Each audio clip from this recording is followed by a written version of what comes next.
अस्सलामुअलैकुम अज़ीज़ तुलबा और तालिबात, कैसे हैं आप लोग? उम्मीद है आप सब खैरियत से होंगे। आज हम प्रेडिक्टेबल और उसकी फ़िज़िकल प्रॉपर्टीज़ के हवाले से एक्सरसाइज पार्ट 2 लेकर हाज़िर हुए हैं। कल हमने इस एक्सरसाइज के हवाले से कुछ MCQs करवाए थे, कुछ फिल इन द ब्लैंक्स करवाए थे। आज हम थोड़ा सा इसके रीज़निंग क्वेश्चंस के हवाले से बात करेंगे जो बोर्ड में अक्सर आ जाते हैं, और आपने इन क्वेश्चंस को बहुत अच्छी तरह तैयार करना है। ठीक है जी, चलें जी, हमने अपने पहले क्वेश्चन से बात स्टार्ट करते हैं, रीज़निंग वाले क्वेश्चन से। उम्मीद है आप लोगों ने तमाम पिछले लेक्चर सुन रखे होंगे। जिन्होंने हमारे तमाम लेक्चर सुन रहे हुए हैं उनको ये रीज़निंग वाले क्वेश्चंस बहुत आसानी से समझ आ जाएंगे। ठीक है जी, जिनको नहीं समझ आएंगे उनके लिए हम दुआ करते हैं कि अल्लाह उन्हें समझ अता फरमाए। थोड़ा सा आपके जज्बात को गरमाने के लिए रीज़निंग वाले क्वेश्चंस होते हैं, और आपके दिमाग को गरमाने के लिए, कैसे कहते हैं कि पलटना झपटना, झपट कर पलटना, लहू गर्म रखने का एक बहाना। ये एक्सरसाइज भी आपकी सोच को गर्म रखने का एक बहाना है, ताकि आपके कंसेप्ट और ज़्यादा अच्छे और बेहतर हो जाए। ठीक है जी, चलें जी। अंदाज़े बयां गर्चे शोख नहीं कि तेरे दिल में उतर जाए मेरी बात। Why ionic radii of negative ions are larger than their parent atoms.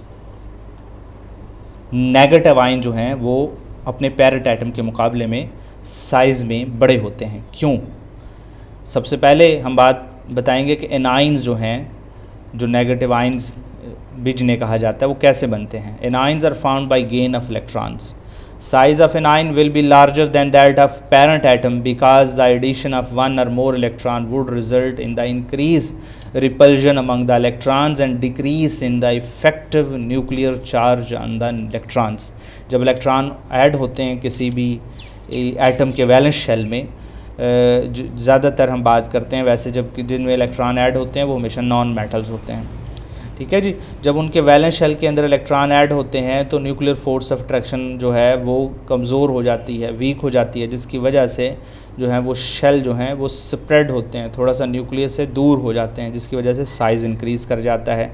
For example fluorine neutral हालत के अंदर इसका साइज़ होता है 72 पिकोमीटर। जब इसमें इलेक्ट्रॉन ऐड कर दिया जाता है तो फिर क्या होता है, इसका साइज़ 136 पिकोमीटर हो जाता है। ठीक है जी, अच्छा जी, नेक्स्ट रीजनिंग वाला क्वेश्चन जो है, why ionization energy decrease down the group and increase from left to right. आपको याद होगा कि हमने कुछ फैक्टर्स बताए थे आयोनाइजेशन एनर्जी के। आयोनाइजेशन एनर्जी के अंदर जो 3 मेन फैक्टर्स हैं, एक तो positive nuclear charge, size of atom और स्क्रीनिंग इफ़ेक्ट को हम ज़्यादा डिस्कस कर रहे होते हैं। और हमें इस बात का पता है top to bottom size increase होता है और शील्डिंग इफ़ेक्ट भी इंक्रीज़ होती है। लेफ़्ट टू राइट जो है वो शील्डिंग इफ़ेक्ट तो कांस्टेंट रहती है, लेकिन साइज़ डिक्रीज़ कर जाता है, और साइज़ डिक्रीज़ करने की वजह न्यूक्लियर फोर्स ऑफ अट्रैक्शन का इंक्रीज़ होना है। Size of positive nuclear charge या सिंपल न्यूक्लियर चार्ज भी कह देते हैं। As the nuclear charge increase its attraction for outer most electron increases and energy is required to remove the electrons. Ionization energy फिर ज़्यादा हो जाएगी जब nuclear force of attraction valence electron पे ज़्यादा हो जाती है। तो इसका मतलब है आयोनाइजेशन एनर्जी जो है वो लेफ़्ट टू राइट इंक्रीज़ करेगी, क्योंकि left to right nuclear charge increase होता है और साइज़ कम हो जाता है एटम का। अच्छा जी, साइज़ ऑफ एटम के हवाले से भी अगर बात करें कि टॉप टू बॉटम है तो साइज़ इंक्रीज़ करता है, और लेफ़्ट टू राइट जाते हुए साइज़ डिक्रीज़ करता है। जितना साइज़ कम होगा न्यूक्लियर आयोनाइजेशन एनर्जी उतनी ज़्यादा होगी, साइज़ जितना बड़ा होगा आइटम का तो एनर्जी आयोनाइजेशन एनर्जी उतनी कम लगेगी। ठीक है जी, टॉप टू बॉटम जो है एटॉमिक साइज़ इंक्रीज़ होते हैं, attraction of nuclear force of attraction जो है वो वैलेंस इलेक्ट्रॉन पे कमज़ोर हो जाती है, वीक हो जाती है, तो वैलेंस शेल के इलेक्ट्रॉन को रिमूव करवाना कंपैरेटिवली आसान हो जाता है। तो इसका मतलब टॉप टू बॉटम आते हुए साइज़ के बढ़ने की वजह से आयोनाइजेशन एनर्जी जो है वो डिक्रीज़ कर जाएगी। सिमिलरली इसमें दूसरा फैक्टर जो है टॉप टू बॉटम के शील्डिंग इफेक्ट भी तो इंक्रीज़ हो रहा होता है। आउटर मोस्ट इलेक्ट्रॉन्स जो हैं वो शील्ड हो जाते हैं इंटरवेनिंग इलेक्ट्रॉन के ज़रिए से, जिसकी वजह से आउटर मोस्ट इलेक्ट्रॉन्स को निकालना ज़्यादा आसान हो जाता है। तो इसका मतलब टॉप टू बॉटम आते हुए आयोनाइजेशन एनर्जी दो फैक्टर की वजह से कम होती है। एक तो साइज़ ऑफ एटम इंक्रीज़ हो रहा होता है, दूसरा शील्डिंग जो इफेक्ट है या स्क्रीनिंग इफेक्ट इंक्रीज़ हो रहा होता है। तो ionization energy decrease from top to bottom because size of atom and shielding effect increase. Left to right जो है वो आयोनाइजेशन एनर्जी कम ज़्यादा होगी, इंक्रीज़ होगी, क्योंकि न्यूक्लियर फोर्स ऑफ अट्रैक्शन ज़्यादा हो रही होती है और साइज़ कम हो रहा होता है। टॉप टू बॉटम आते हुए जो है आयोनाइजेशन एनर्जी कम होगी, क्योंकि साइज़ इंक्रीज़ हो रहा होता है और शील्डिंग इफेक्ट भी इंक्रीज़ हो रहा होता है। ठीक है जी, ये दो रीज़न वाले क्वेश्चन होंगे। अच्छा जी, नेक्स्ट है why second value of electron affinity shown with positive science. First electron affinity जो है वो किसी की पॉजिटिव हो सकती है, ज़्यादातर की नेगेटिव होती है, लेकिन जो second value of electron affinity है वो हमेशा ही कहता है जी पॉजिटिव होती है। ऐसा क्यों है? वजह ये होती है कि जब सेकंड इलेक्ट्रॉन जब ऐड करवाया जाता है तो ऑलरेडी प्रेजेंट जो नेगेटिव चार्ज है वो आने वाले इलेक्ट्रॉन को रिपेल करता है। इस रिपल्जन पे ओवरकम करने के लिए फिर हमें एनर्जी प्रोवाइड करनी पड़ती है। जैसे ऑक्सीजन में एक इलेक्ट्रॉन ऐड करवाएं तो first electron affinity -141 kilo joule per mole है। जब उसी यूनी नेगेटिव आयन में सेकंड इलेक्ट्रॉन ऐड करवाएंगे तो इलेक्ट्रॉन अफिनिटी जो है वो +780 किलो जूल पर मोल हो जाएगी। यानी फर्स्ट प्रोसेस जो है वो एक्सोथर्मिक है, सेकंड प्रोसेस जो है इसमें एंडोथर्मिक है। ठीक है जी, क्योंकि ये इलेक्ट्रॉन पे भी नेगेटिव चार्ज है, ऑक्सीजन पे भी नेगेटिव चार्ज है, तो नेगेटिव चार्ज को रिपेल करता है। इस रिपल्जन को ओवरकम करने के लिए we have to provide some amount of energy. इसी वजह से second value of electron affinity जो है वो पॉजिटिव साइन के साथ होती है। जी next, why metallic character increase from top to bottom in the groups of metals. हम मेटल्स वैसे किनको कहते हैं? Chemically elements which have a tendency to lose electron and form positive ions are called metals. Metal जो हैं वो electron के हवाले से बात करें तो केमिकली जो है वो अपने इलेक्ट्रॉन आसानी से और जल्दी लूज़ करते हैं, उन्हें मेटल्स कहते हैं ऐसे एलिमेंट्स को। तो मेटेलिक करैक्टर कहता है जी इंक्रीज़ करता है as we go down the group. क्यों मेटेलिक करैक्टर इंक्रीज़ करता है? क्योंकि ionization energy top to bottom आते हुए डिक्रीज़ करती है। डिक्रीज़ क्यों करती है? क्योंकि इलेक्ट्रॉन को निकालना आसान होता है। तो इसका मतलब टॉप टू बॉटम आते हुए जो है वो मेटेलिक करैक्टर इंक्रीज़ करेगा, क्योंकि लूज़ ऑफ इलेक्ट्रॉन की टेंडेंसी जो है वो बढ़ जाती है। तो अगला फैक्टर है कि एटॉमिक रेडियस इंक्रीज़ करता है डाउन द ग्रुप। जब जो आयोनाइजेशन एनर्जी इसी वजह से कम हो रही होती है क्योंकि एटॉमिक रेडियस इंक्रीज़ कर रहा होता है टॉप टू बॉटम। तो जितना एटॉमिक रेडियस ज़्यादा होगा वैलेंस शेल पे न्यूक्लियर फोर्स ऑफ अट्रैक्शन उतनी वीक होगी और वैलेंस शेल के इलेक्ट्रॉन को लूज़ करवाना उतना आसान होगा। तो और मेटेलिक करैक्टर जो है वो उतना ज़्यादा बढ़ता चला जाएगा। इसी वजह से टॉप टू बॉटम आते हुए मेटेलिक करैक्टर इंक्रीज़ हो रहे होते हैं। जी नेक्स्ट, बड़ा वेल नोन शॉर्ट क्वेश्चन जो है वो अक्सर बोर्ड के पेपरों में आया हुआ है। Why oxidation state of noble gas is usually zero. Oxidation state के हवाले से हमने एक लेक्चर आपको दिया था। Oxidation state of element is directly and indirectly related to number of its valence electrons और number of valencies in its valence shell.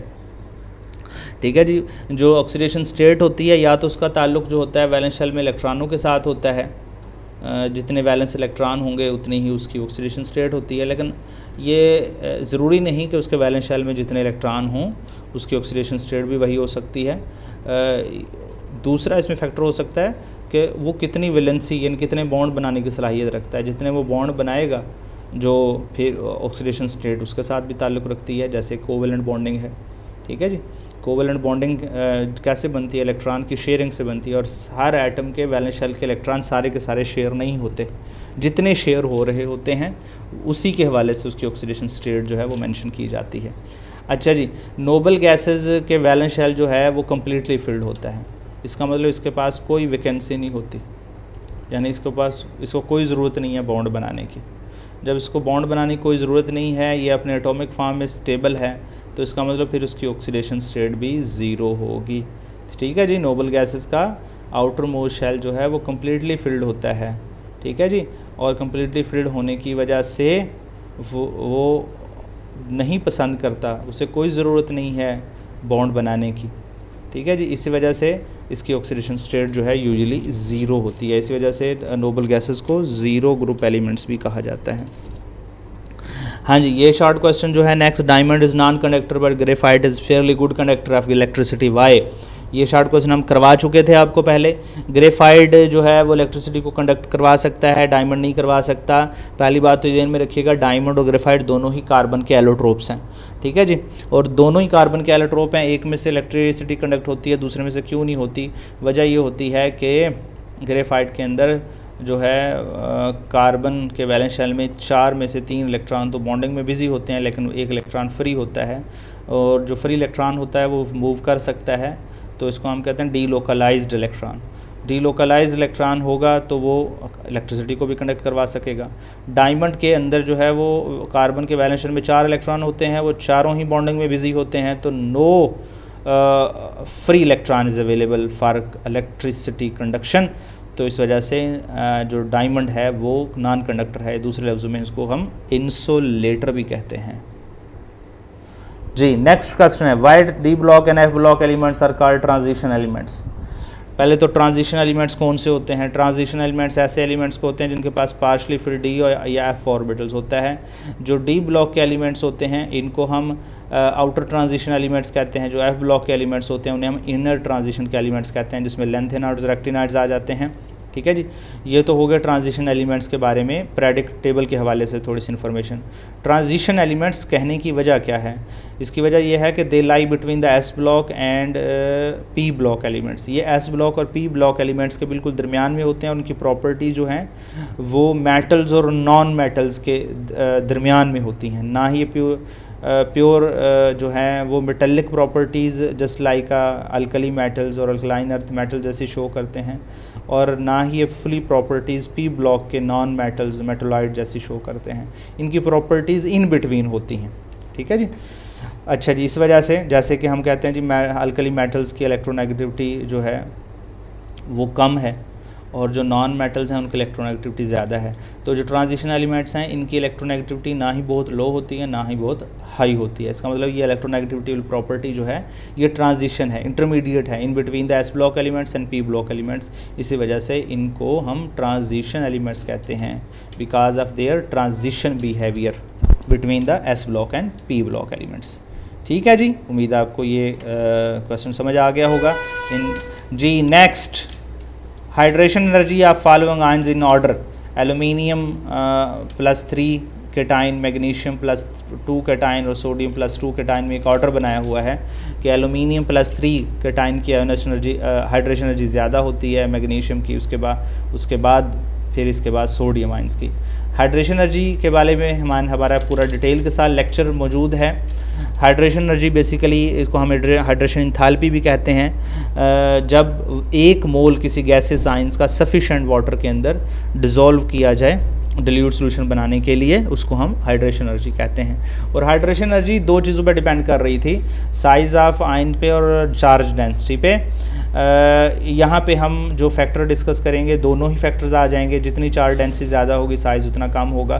तो एल्यूमिनियम +3 पे चार्ज डेंसिटी ज़्यादा है, और जितनी चार्ज डेंसिटी ज़्यादा होगी हाइड्रेशन एनर्जी उतनी ज़्यादा होगी। मैग्नीशियम पे +2 चार्ज है, इसकी charge density as compare to aluminium के कम है, तो इसकी हाइड्रेशन एनर्जी भी कम होगी। और सोडियम +1 पे +1 चार्ज है, तो इसकी हाइड्रेशन एनर्जी और थोड़ी सी कम हो जाएगी। एल्यूमिनियम +3 आयंस की हाइड्रेशन एनर्जी -4680 किलोजूल पर मोल होती है, और मैग्नीशियम +2 आयंस की -1926 किलोजूल पर मोल होती है, और सोडियम की -406 होती है। हाइड्रेशन एनर्जी नेगेटिव में होती है, इस वजह से ऑलवेज़ हमने पहले ये बात भी की थी आपके सामने, तो इस वजह से ये नेगेटिव के साइन लाजमी लगाने हैं आपने, ठीक है जी। इसलिए चार्ज डेंसिटी जितनी ज़्यादा होती चली जाएगी, ये पॉजिटिव चार्ज जितना ज़्यादा होता चला जाएगा, हाइड्रेशन एनर्जी उतनी ज़्यादा हो जाएगी, क्योंकि वाटर मालिक्यूल के दरमियान में और उस चार्ज आयन के दरमियान में आयन डाइपोल फोर्स उतनी ज़्यादा स्ट्रॉन्गर बनेगी। जितनी ज़्यादा स्ट्रॉन्गर बनेगी उतनी ज़्यादा एनर्जी रिलीज़ होगी, और हाइड्रेशन एनर्जी की वैल्यू उतनी ज़्यादा इंक्रीज़ हो जाएगी। ठीक है जी। नेक्स्ट लास्ट क्वेश्चन हमारे पे सोडियम ऑक्साइड बेसिक ऑक्साइड है जो, और फास्फोरस पेंटा ऑक्साइड जो है वो एसिडिक ऑक्साइड है। रीज़न क्या है? इसमें हमने ऑक्साइड्स के लेक्चर में हमको बताया था कि जो मेटल्स के ऑक्साइड्स होते हैं वो बेसिक होते हैं, जो नॉन मेटल के ऑक्साइड्स होते हैं वो एसिडिक होते हैं। ठीक है जी। ये और भी इसके अलावा क्लासिफिकेशन बताई थी जो इसमें इसके हवाले से हम बात करेंगे कि यहाँ पे सोडियम ऑक्साइड बेसिक है, और फास्फोरस पेंटाऑक्साइड जो है वो एसिडिक है। ठीक है जी, कुछ एम्फोटेरिक भी होते हैं, मेटालिक ऑक्साइड कुछ एम्फोटेरिक भी होते हैं। अच्छा जी, इसमें सोडियम और फास्फोरस जो हैं वो एक ही पीरियड से बिलोंग करते हैं। वो कहता है जी sodium is metal while phosphorus is non metal. Metal oxides when react with water it give base, non metal oxide in the water give acid। तो उसकी वजह क्या है, जब बेस एसिडिक ऑक्साइड यानी सोडियम ऑक्साइड को वाटर में डालेंगे तो बेस पैदा होगा सोडियम हाइड्रोक्साइड और pH 12 to 14 हो जाएगी। और फास्फोरस पेंटाऑक्साइड जो है, फास्फोरस पेंटाऑक्साइड को जब वाटर के साथ ट्रीट करवाएंगे तो फास्फोरिक एसिड पैदा करेगा और pH जो है वो 0 to 2 के दरमियान में हो जाएगी। ठीक है जी, ये बेसिक ऑक्साइड इस वजह से कहते हैं जब वाटर में डाला जाता है तो बेस पैरा प्रोड्यूस करते हैं, और एसिडिक ऑक्साइड्स जो हैं उनको जब वाटर के अंदर डिज़ोल्व किया जाता है तो वो बेसिड पैदा करते हैं। ठीक है जी, उम्मीद है आपको हमारे सारे क्वेश्चन जो रीज़निंग वाले हैं वो अच्छी तरह समझ आ गए होंगे। ये बोर्ड पॉइंट ऑफ व्यू से बहुत इम्पॉर्टेंट क्वेश्चंस होते हैं, इनको आपने बहुत अच्छी तरह याद कर लेना है, इनके नोट्स बना लेने हैं अपने रजिस्टर के ऊपर, ताकि आप जब अपने हाथ से लिख लेंगे इन चीज़ों को तो आपको ये चीज़ें जल्दी याद हो जाएंगी और जल्दी भूलेंगी नहीं कभी भी। ठीक है जी, आज हमारा चैप्टर नंबर 1 ख़त्म हो गया है। इंशाअल्लाहुल अज़ीज़ कल से हम अपना चैप्टर नंबर 2 स्टार्ट कर देंगे। जिन बच्चों ने इनको हमारे पिछले लेक्चर नहीं सुने तो हमारे पिछले लेक्चर तमाम के तमाम सुने जा सकते हैं पाकिस्तान केमिस्ट्री चैनल पे जाके, और अपने कंसेप्ट ज़्यादा अच्छे और ट्रांसपेरेंट बना सकते हैं आप लोग। ठीक है जी, उम्मीद है आप हमारी बातों पे अमल करेंगे। पढ़िए और दिल लगा के पढ़ें और हमारे पाकिस्तान के लिए एक मज़बूत और फ़ायदेमंद शहरी बनने की कोशिश करें। ठीक है जी, कल तक के लिए हमें इजाज़त दीजिए। अस्सलाम वालेकुम।